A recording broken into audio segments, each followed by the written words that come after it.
నమస్కారం. ఇది సంగతికి స్వాగతం. ఇంటర్నెట్ ఇప్పుడిది లేకుండా ఏ పని జరగడం లేదు. కంప్యూటర్ల నుంచే నెట్ వినియోగించుకునే పద్ధతి ఏనాడో పోయింది. మొబైల్ నుంచే అన్ని పనులు జరిగిపోతున్నాయి. దేశంలో నెటిజన్ల సంఖ్య గణనీయంగా పెరిగిపోయింది. అయితే అంతకు మించిన ప్రమాదాలు పొంచి ఉంటున్నాయి. భారత సైబర్ స్పేస్ ఎంత భద్రం అన్న ప్రశ్నలు తెరపైకి వస్తున్నాయి. వ్యవస్థల్ని హ్యాకర్ల నుంచి రక్షించేందుకు విస్తృతమైన సాంకేతిక పరిజ్ఞానం అవసరమవుతోంది. హ్యాకర్ల దాడుల్ని తిప్పికొట్టేందుకు నెట్ దాడులకు సంబంధించి ముందస్తుగానే అందరినీ అప్రమత్తం చేసే వ్యవస్థలు మన దేశంలో కొన్నే ఉన్నాయి. ఈ నేపథ్యంలోనే సైబర్ రక్షణ ప్రక్రియలపై ప్రభుత్వం దృష్టి పెడుతోంది. అసలు ఇంతకీ భారత్లో సైబర్ స్పేస్ భద్రంగానే ఉందా? హ్యాకర్ల దాడులు ఎలా కొనసాగుతున్నాయి?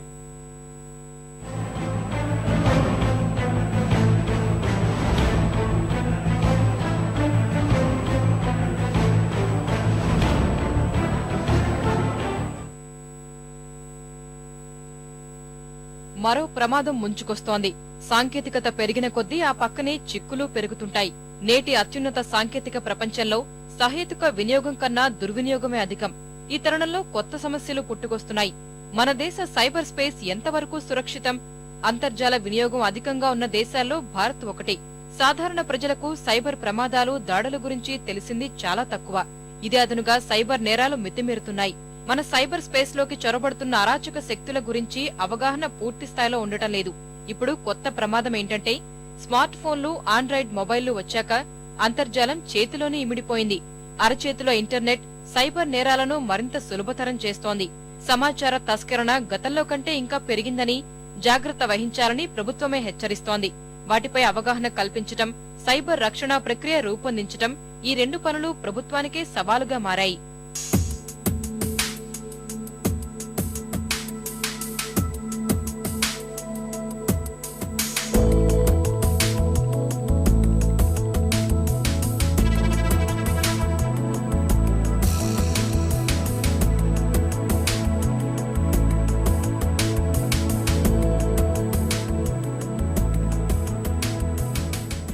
రెండేళ్ల క్రితమే భారతీయ నెటిజన్ల సంఖ్య 10 కోట్లు దాటిపోయింది.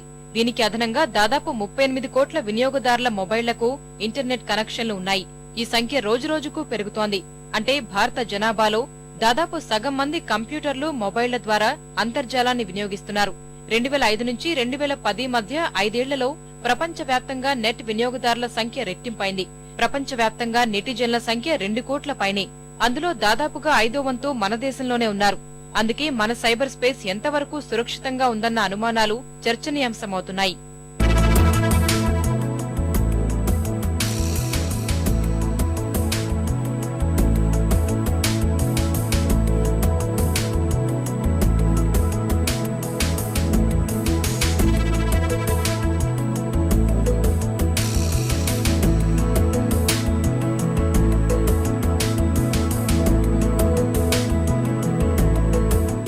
సైబర్ దాడుల గురించిన సమాచారం ఇప్పుడిప్పుడే జనానికి చేరుతోంది. ఈ రోజుల్లో బ్యాంకింగ్, విద్యుత్ సరఫరా, రైల్వేస్, ఎయిర్ ట్రాఫిక్ కంట్రోల్స్ లాంటి కీలక పనులు పూర్తిగా ఇంటర్నెట్ తోనే జరుగుతున్నాయి. ఒక్కసారి హ్యాకింగ్ జరిగితే జరిగే పరిణామాలు ఊహించలేం. మొబైళ్లలోనే బ్యాంకింగ్ లావాదేవీలు, బిల్లుల చెల్లింపులు జరిగిపోతున్న రోజులివి. ఖాతా సంఖ్యలు, సొమ్ము పంపకాలు అరచేతిలోనే సాగిపోతున్నాయి.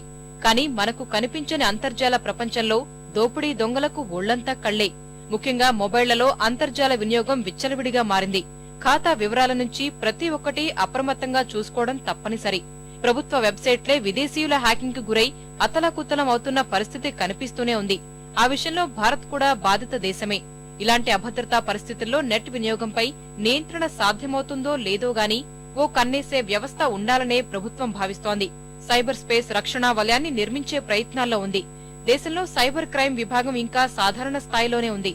సైబర్ నేర ప్రపంచంలో నిబంధనలుండవు, వినాశనమే ఉంటుంది. అందుకే అప్రమత్తం అత్యంత అవసరం.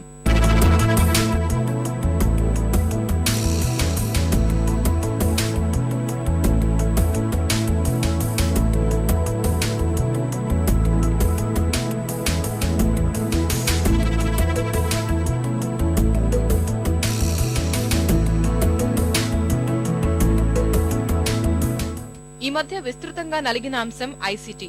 ఐసీటీ అంటే ఇన్ఫర్మేషన్ అండ్ కమ్యూనికేషన్ టెక్నాలజీ. అంటే అన్ని రకాల సమాచారాలను నియంత్రిస్తూ పర్యవేక్షించే అత్యున్నత సాంకేతిక పరిజ్ఞానం. 1997లో మొదటిసారిగా ఈ పరిజ్ఞానాన్ని యూకేలో వినియోగించారు. ఇందులో టెలిఫోన్ నెట్వర్క్లు, కంప్యూటర్ నెట్వర్క్లతో సహా అన్ని రకాల మాధ్యమాలు ఒకే కేబుల్తోనో లేదా మరో ప్రత్యేకమైన వ్యవస్థతోనో అనుసంధానమై ఉంటాయి. అంటే దేశంలో ఉన్న అన్ని నెట్వర్క్లు ఆఖరికి దృశ్య మాధ్యమాలతో సహా అన్ని ఒకే గొడుగు కిందకు వస్తాయి.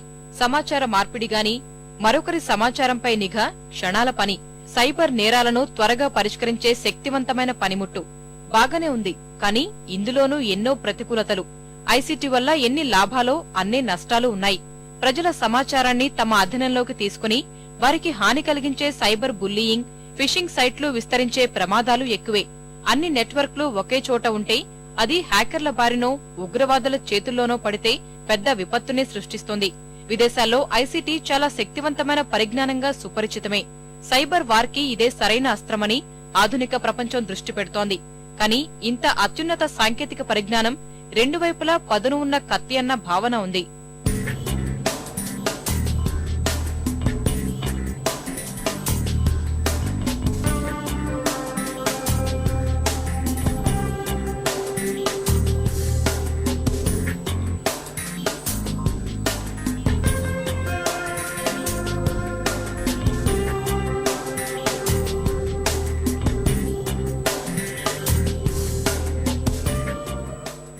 ఇలాంటి విషయాలన్నీ పరిగణనలోకి తీసుకునే మన ప్రభుత్వం సైబర్ దాడులను ఎదుర్కొనేందుకు దేశీయంగా సమర్థ వ్యవస్థను రూపొందించే ప్రయత్నాల్లో ఉంది.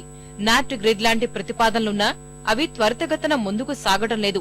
ప్రస్తుత పరిస్థితుల్లో సైబర్ స్పేస్ కూడా యుద్ధక్షేత్రమే. మన దగ్గర సరైన ఆయుధాలు లేకపోతే మన సమాచారాలన్నీ తస్కరణకు గురవడం ఖాయం. జాతీయ భద్రతా సలహా సంఘం ఆధ్వర్యంలో ఎన్టీఆర్ఓ లాంటి సంస్థలు పనిచేస్తున్నాయి. ఎన్టీఆర్ఓ జాతీయ సాంకేతిక పరిశోధనా సంస్థ. సైబర్ సవాళ్లను ఎదుర్కొనే పరిజ్ఞానం కోసమే అధ్యయనం చేస్తోంది.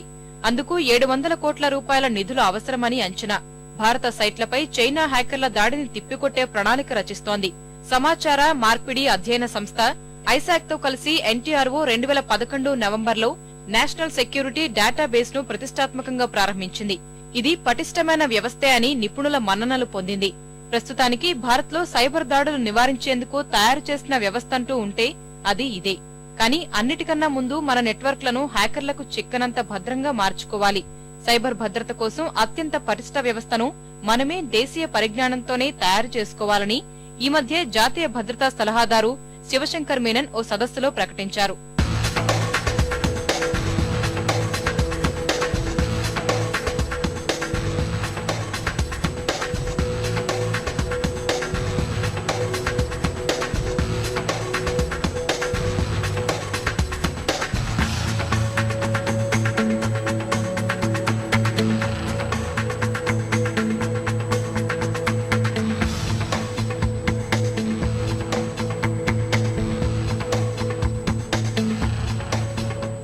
దేశంలో ప్రభుత్వ ప్రైవేటు రంగంలోని వెబ్సైట్లు ఇప్పటికే హ్యాకర్ల దాడికి గురైన ఉదంతాలెన్నో ఉన్నాయి.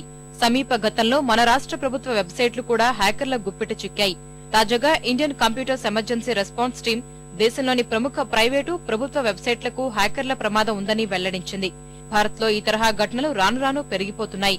కంప్యూటర్ ఎమర్జెన్సీ రెస్పాన్స్ టీం పరిశీలన ప్రకారం ఏటేటా ఇంటర్నెట్ భద్రతకు సంబంధించిన ఘటనలు పెరుగుతున్నాయని తేల్చింది. 2009లో 8,266, 2010లో 10,315, 2011లో 13,301 ఘటనలు జరిగినట్లు ఈ ఏజెన్సీ చెప్తోంది. వెబ్సైట్లలోకి చొచ్చుకెళ్లడం, phishing, network probing, virus, worms, స్పామ్ల రూపంలో ఈ దాడులు జరిగినట్లు సీఈఆర్టీ తేల్చింది. మొత్తంగా చూస్తే నెట్ రూపంలో ముప్పు పెరుగుతోందన్నది వాస్తవం. అందుకే సమగ్ర రక్షణ చర్యలు అవసరమవుతున్నాయి.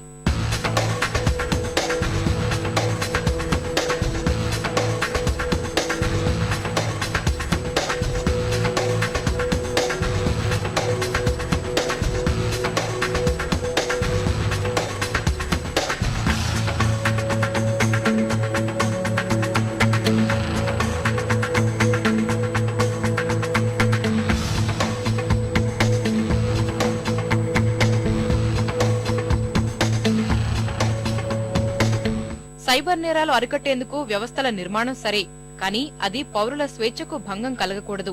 అలాగని దాదాపు 45 కోట్ల మంది చేతుల్లో మారుతున్న సమాచారంపై కనీస నిఘా తప్పదు. ఎటువంటి భద్రత లేకుండా ఉండటమూ ప్రమాదకరమే. విదేశాల్లో ఈ మధ్య వరుసగా జరిగిన హ్యాకింగ్ దాడులు కలకలం సృష్టించాయి. గత ఏడాది ఐక్యరాజ్య సమితిలోనే ముఖ్యమైన రికార్డులు హ్యాకర్ల బారిన పడ్డాయి. 100 కోట్ల జనాభా, 10 కోట్ల మంది కంప్యూటర్లో నెట్ వినియోగం, 38 కోట్ల మంది మొబైళ్లలో అంతర్జాల వినియోగం ఉన్నా మన దేశంలో ఏ మూల నుంచి ఏ సైబర్ చోరుడు వచ్చి అల్లకల్లోనూ సృష్టిస్తాడో తెలీదు. అందుకే ప్రభుత్వం సాంకేతిక రణక్షేత్రంలో దాడుల్ని తిప్పికొట్టే ఆయుధాలతో సన్నద్దమవ్వాల్సిన తక్షణావసరం ఉంది. పర్యావరణ పరిరక్షణను విస్మరిస్తే మనిషి మనుగడే ఉండదు. ముఖ్యంగా మనం నిత్యం ఉపయోగించే పదార్థాలే సగం కాలుష్యానికి కారణం. ఈ వేస్ట్ నేడు ప్రపంచానికి ఎంత పెద్ద సమస్యగా మారిందో చూద్దాం చిన్న విరామం తర్వాత.